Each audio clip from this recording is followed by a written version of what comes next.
Zeret Cholin Nafkav Gimel, on commence à la première ligne. Kit, Kra. Donc on est en train de dire que la Torah a dit Min HaTorim, Min Bnei Yona, ça vient exclure une partie des Torim, une partie des Bnei Yona qui sont psulim en tant que Korban. Qu'est-ce que ça vient exclure, dit la Gemara?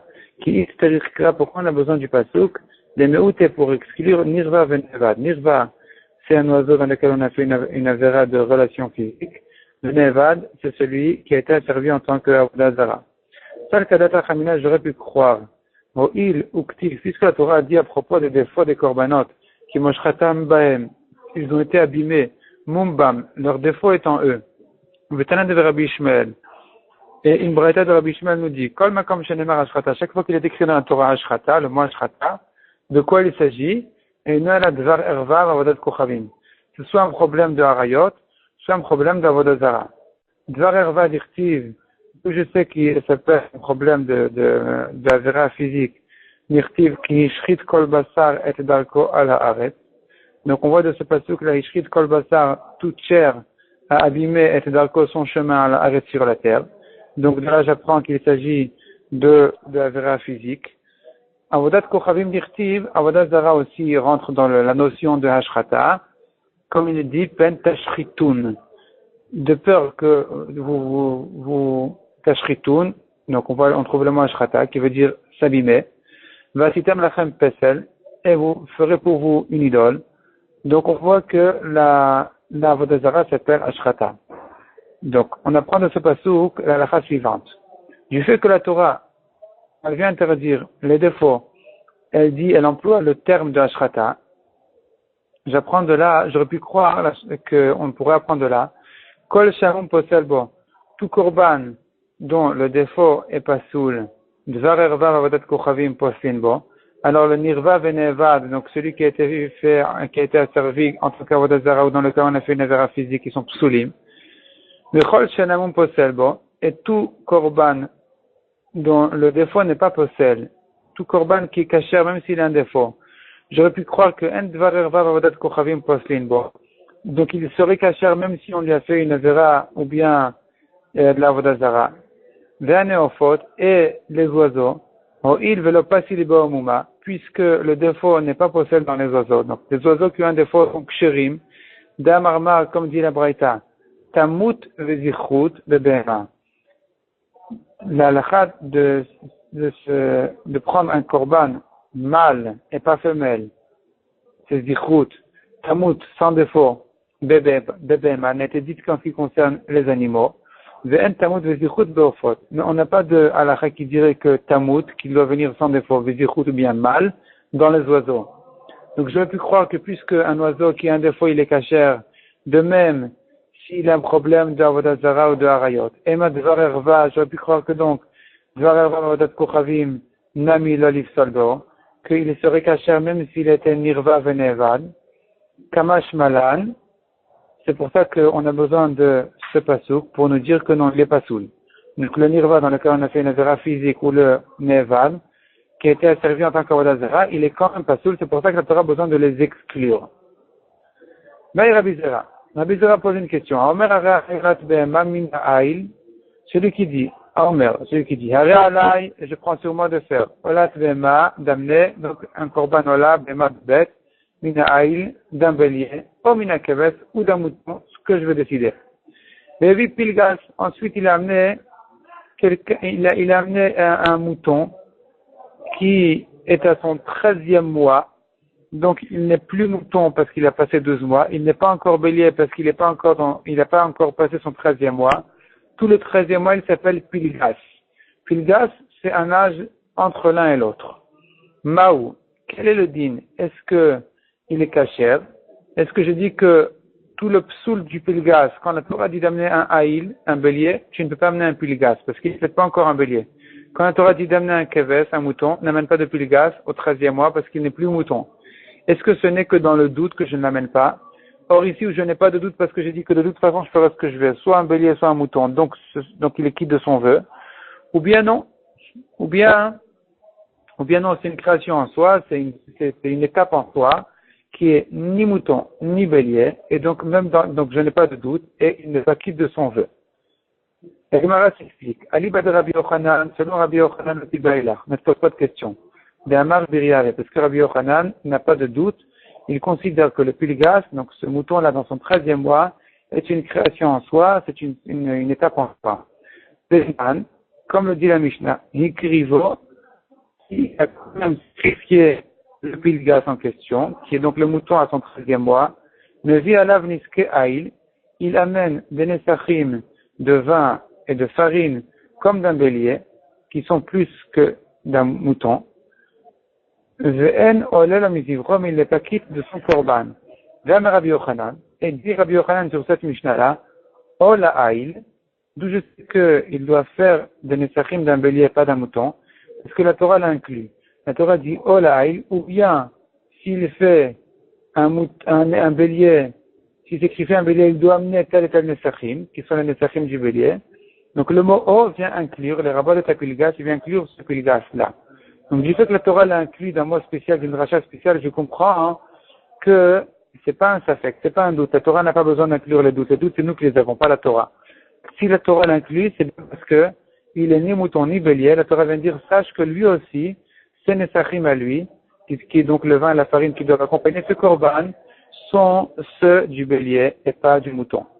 Donc selon Rabbi Yochanan, je n'ai pas de doute, il n'est pas quitte de son éder, parce qu'il a dit soit mouton, soit bélier, il a fait ni mouton ni bélier. Kitiba Elar, selon qui tu te poses la question, Aliba de Barpada, d'Amar, selon Barpada qui dit, Maïte ou Matne, il amène le Nesachim, et ou Matne, et il fait un tnaï, il fait une condition. Donc il dit, donc il a fait déjà son pilgas en question, donc le mouton dans son 13e mois. Maintenant, quand il vient faire ses nesachim, il prend la grande quantité qui est suffisante pour le bélier et il dit comme ça. Si c'est un bélier, c'est bon. Si c'est un mouton, alors les nesachim du mouton sont là et le reste est une edava. C'est un vœu en plus. Et là, on peut se poser la question, selon Marpada, la question suivante.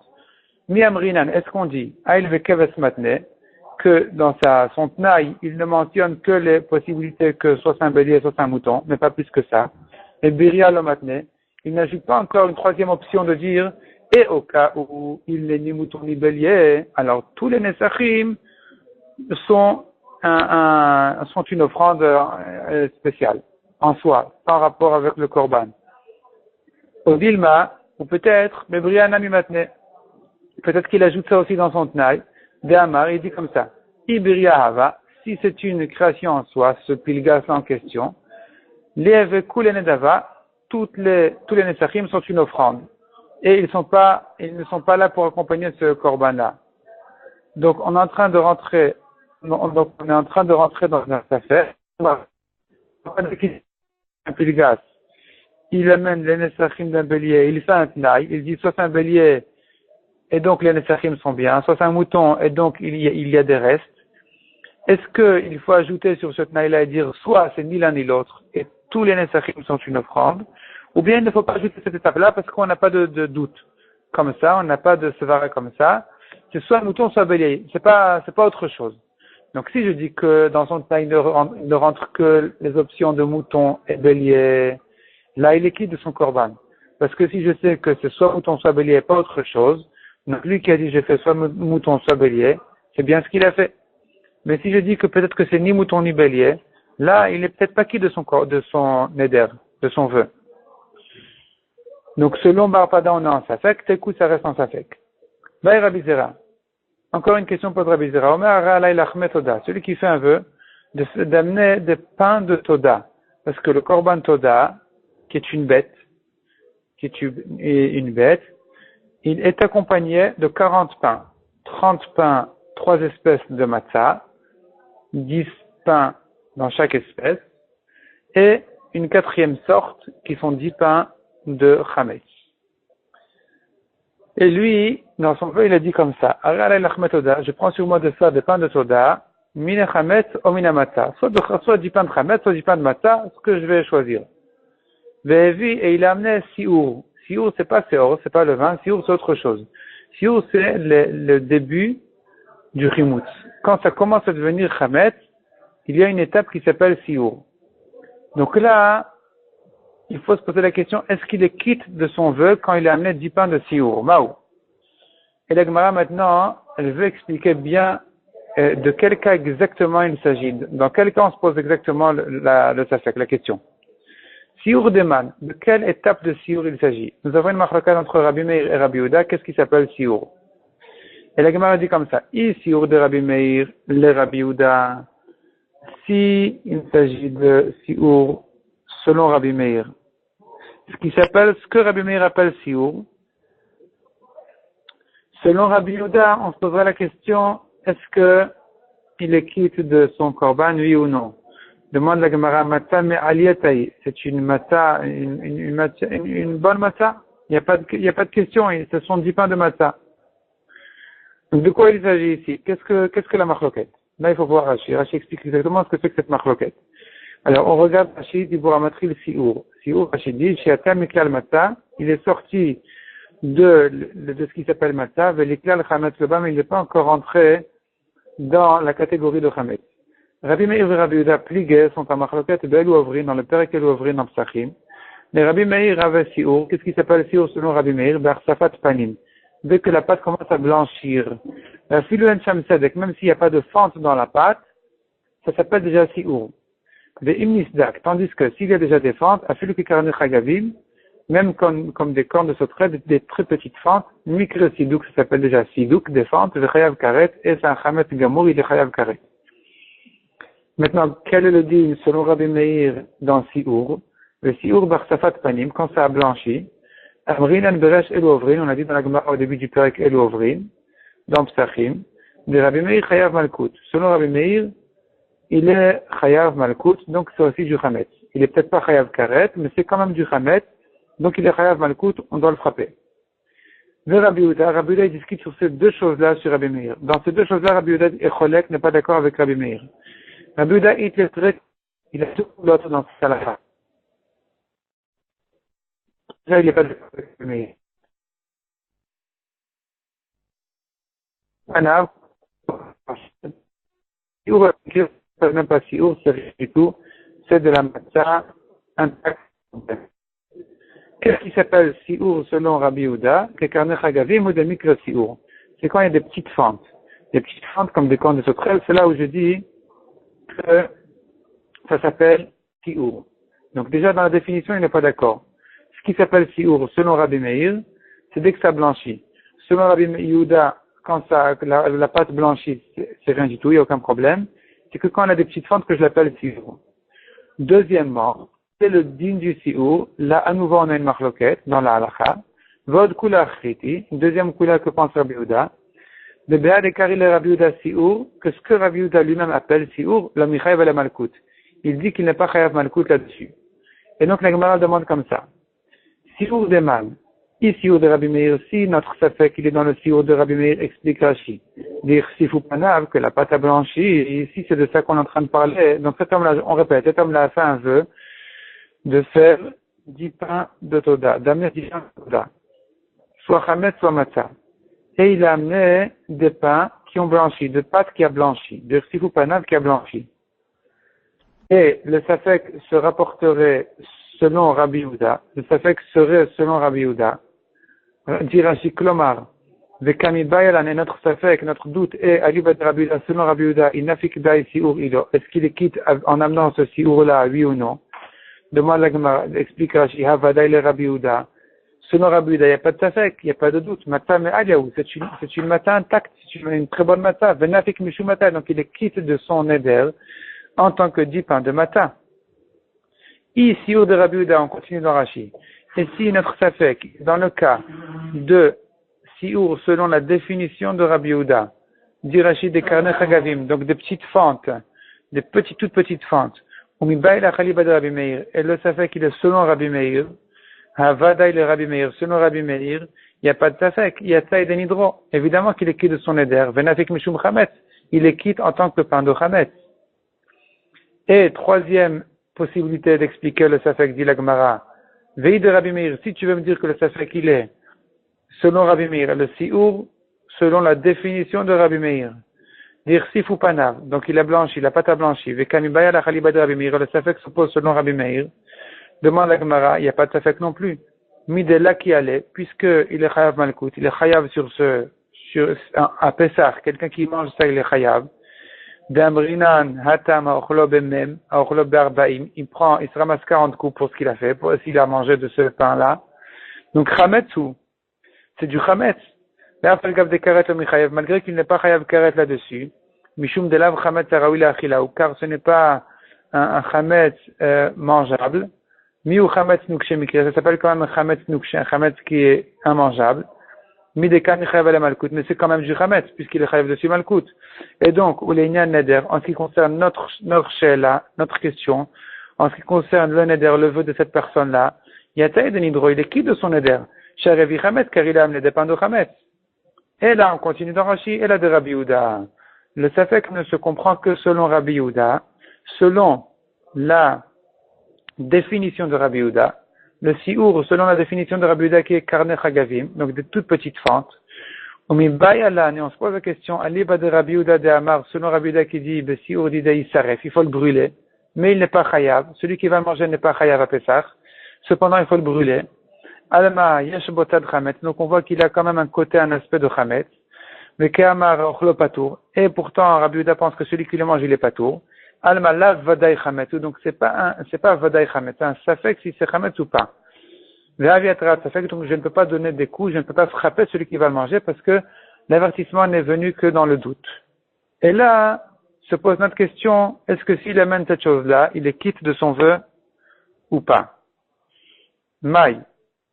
Safek avait. Est-ce que c'est un doute? Venafik mimanafshar, et donc il est quitte de son vœu mimanafshar de toute façon, soit c'est chametz, et donc il a amené des pains de chametz, soit c'est matzah, et donc il a amené des pains de matzah, odilma, ou bien non, biri ahavia. C'est une création en soi, c'est une étape en soi, qui est ni chametz ni matzah, velonafik, il n'est pas quitte de son éder, car il n'a amené ni chametz ni matzah. Jusque là, on a vu dans Rashi, on reprend dans la Gemara. Donc on reprend tout le safek dans la Gemara. Rabbi Zera, je reprends ici à la 4e ligne. Rabbi Zera demande, celui qui dit, je prends sur moi, je fais un vœu d'amener des pains de Toda. Mina chamet ou mina mata, soit de chamet ou de mata. Levi siour, qu'est-ce qu'il a amené finalement? Il a amené le siour. Siour qui est une étape au milieu. Maou, quel est le din? Et la Gemara vient expliquer le safek d'abord de 3 manières jusqu'à qu'on va trouver enfin le safek. Première manière d'expliquer le safek. Siour deman. De quel siour il s'agit? De quelle définition tu donnes à ce siour-là? Siour de Rabbi Meir. Si il s'agit d'un siour que Rabbi Meir définit comme siour, c'est-à-dire que la pâte a blanchi et que le safek se pose les Rabbi Yehuda, selon Rabbi Yehuda, demande la Gemara, il n'y a pas de doute. Matzah me'alietaï. C'est une matzah correcte, sans problème. Donc évidemment qu'il est quitte de son éder, il a amené des pains de matzah. Deuxième manière d'expliquer le safek, dit la Gemara, de Rabbi Yehuda. Si il s'agit d'un siour selon la définition de Rabbi Yehuda, c'est-à-dire karne chagavim, des petites fentes, les Rabbi Meir et que le safek se pose selon l'avis de Rabbi Meir, chametzu. Cette chose-là, selon Rabbi Meir, est du chametz. Et donc il est quitte de son vœu parce qu'il a amené des pains de chametz. Vei de Rabbi Meir, le Rabbi Meir, et si tu veux dire que le safek se pose, notre question se pose dans un siour de la définition de Rabbi Meir, c'est-à-dire que la pâte a blanchi, les Rabbi Meir, selon l'avis de Rabbi Meir, il n'y a pas de question non plus. Midela qui allait, puisque Rabbi Meir pense que celui qui le mange pendant Pessah, il est chayav malkout. Chametzu, c'est donc du chametz, et donc il est quitte de son vœu en tant que pain de chametz. Et là, explique la Gemara, donc qu'est-ce qu'il nous reste de quelle manière il nous reste à expliquer la question? De Rabbi Yehuda, les Rabbi Yehuda. Le siour de la définition de Rabbi Yehuda, selon Rabbi Yehuda. Donc, c'est-à-dire, Rabbi Yehuda appelle siour quand il y a des petites fentes dans la pâte. Selon Rabbi Yehuda, on peut se poser la question, qu'est-ce que Rabbi Yehuda en pense de ce siour-là? Est-ce qu'il pense que c'est ni chametz ni matzah, ou c'est soit chametz soit matzah, et dans le doute, on lui dit de le brûler, mais s'il le mange, on ne le fera pas. Maï. Sfeka avia. Quel est le din? Est-ce que c'est un safek? C'est un doute. Venafik menafshar. Et donc, il est quitte de son vœu de toute façon. Quoi qu'il en soit c'est du chametz, donc il a amené des pains de chametz, soit c'est de la matzah, il a amené des pains de matzah.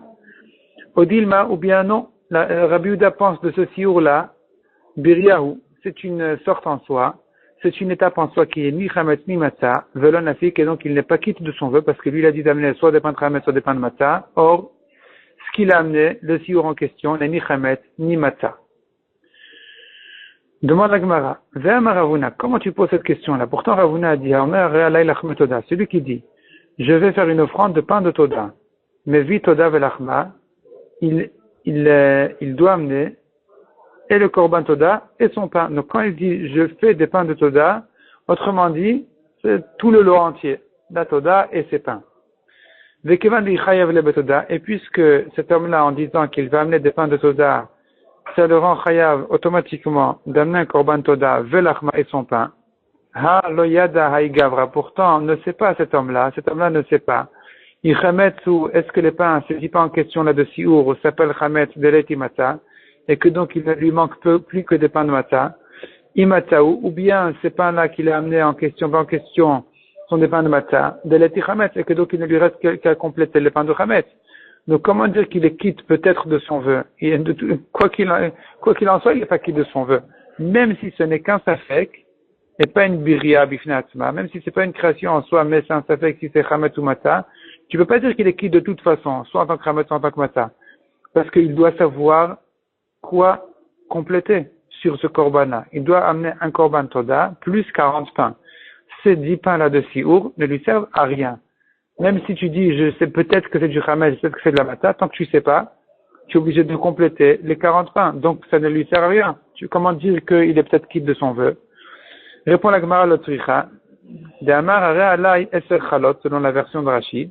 Donc, il a dit, je prends sur moi, je fais un vœu, de faire 10 pains, liftor todato shel ploni, pour rendre quitte le korban toda d'un tel. Donc, moi, je ne fais pas de korban toda, c'est l'autre qui fait sa toda, et moi, je vais l'aider, je vais offrir 10 pains, soit de chametz, soit de matzah, et là, il vient avec ces 10 pains de siour, et c'est là on se pose la question, est-ce qu'il est quitte de son vœu, oui ou non?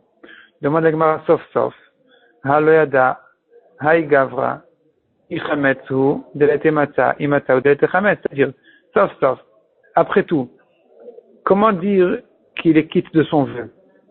Si son vœu était d'aider la personne en question qui a amené son korban toda, eh bien, il ne l'a pas aidé parce que haloyada et gavra, cet homme-là ne sait pas. L'homme qui a fait la toda, il ne sait pas ichametsu, il ne sait pas si maintenant celui qui a fait le vœu lui a amené 10 pains, ces 10 pains de siour en question sont du chametz, de l'eti matzah, pour qu'il complète que des pains de matzah. Imatzah, ou peut-être que c'est de la matzah, de l'eti chametz, qu'il ne lui reste qu'à compléter des pains de chametz. Donc, il ne l'a pas aidé, il n'a servi à rien. Répond la Gemara Lotricha.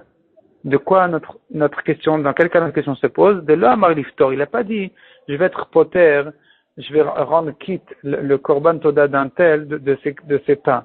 Je vais faire des pains qui vont le rendre quitte de son devoir d'amener des pains pour accompagner sa toda. Simplement, il a dit, je vais amener 10 pains pour la toda d'un tel. C'est tout. C'est pas pour l'aider, c'est 10 pains pour la toda. Et donc là, c'est vrai que cette personne en question n'a pas été aidée du tout. Il devrait amener 40 pains de chez sa maison. Simplement, celui qui a fait son vœu, peut-être qu'il est quand même qui de son vœu, parce que de toute façon, soit c'est chametz, soit c'est matzah. De toute façon, quoi qu'il en soit, il a accompli son vœu. Mifak gavra yedei nidro nafik. Est-ce que cet homme-là est quitte de son neder? On dit, oh, le nafik, ou il n'est pas quitte de son neder, parce que c'est peut-être ni chametz, ni matzah, donc il n'a pas accompli du tout son vœu. C'est coup, ça reste en safek. On continue dans la Mishnah suivante. Kasher bepara pasul be'egla. La mitzvah de la vache rousse est de lui faire la shrita. La mitzvah de la génisse est de lui casser la nuque. Donc la mitzvah qui est kasher, la bonne mitzvah dans la vache, de lui faire la shrita, pasul be'egla. Donc la shrita qui est bien dans la vache, pasul dans la génisse. Kasher be'egla, ce qui est kasher dans la génisse de lui casser la nuque, pasul bepara, c'est pasul dans la vache rousse. Donc on sait bien, la vache rousse, elle sert à purifier les tmeim qui se sont rendus tamés pour un mort. Et la génisse, la glaroufa, c'est une mitzvah qui dit que quand on a trouvé un homme tué, assassiné entre deux villes, on ne sait pas qui est l'assassin, eh bien la ville la plus proche de ce cadavre, de ce mort-là, doit amener une génisse et lui casser la nuque et faire la halachot que la Torah dit là-bas, de manière à sauver cette ville-là de souffrance, de souffrance de punition sur ce qui s'est passé, le temps qu'on trouve l'assassin. Donc là-bas, il faut casser la nuque de la génisse. Donc, la Mishnah nous dit maintenant, Kasher Begla, la mitzvah qui est kshera, la mitzvah à faire dans la génisse, pas sous le para, c'est pas sous dans la vache rousse, parce que dans la vache rousse, tu veux pas lui casser la nuque. C'est pas ça la mitzvah. Tanu Rabbanan. Para beshrita kshera. Donc, la Braïta nous dit, la vache rousse, elle est kshera qu'en lui faisant la shrita. Be'arifa, en lui cassant la nuque, psula, elle est psula. Tandis que Egla, la génisse, Be'arifa kshera, en lui cassant la nuque, elle est kshera, beshrita psula. Nimtet, il se trouve, Kasher Bepara Pasul Begla, la mitzvah qui est kshera dans la vache, elle est psula dans la génisse, c'est-à-dire la shrita. Kasher Begla, la mitzvah qui est bonne dans l'egla, donc de lui casser la nuque, Pasul Para, elle est psula dans la vache. Demande la Gemara, Ute Para Kshera Be'arifa, Mikal Vachomer, on devrait dire que la vache rousse, on peut lui casser la nuque par un kalvachomer. On pourrait apprendre le kalvachomer qu'on peut lui casser la nuque. Pas que le kalvachomer lui casse la nuque. Uma egla, quel est le kalvachomer? Si déjà la génisse, chez la urshera beshrita, si déjà la génisse qui est psula, quand on lui fait la shrita, c'est pas la shrita, la mitzvah de la génisse. Urshera be'arifa, elle est quand même kshera quand on lui casse la nuque. Alors, parash, urshera beshrita, la vache qui est kshera en lui faisant la shrita, et nadine. N'est-ce pas un kalvachomer, a fortiori sur Kshera Be'arifa, qu'elle devrait être Kshera quand on lui casse la nuque? Amarikra Veshachat Vechuka. La Torah dit Veshachat, il fera la shrita à la vache. Dans cette même paracha, il est écrit Chuka, c'est ça la loi et pas autre chose. Je vais prendre de la Beshrita in Be'arifa. Alors, c'est qu'en lui faisant la shrita qu'il est Kshera, mais pas en lui cassant la nuque.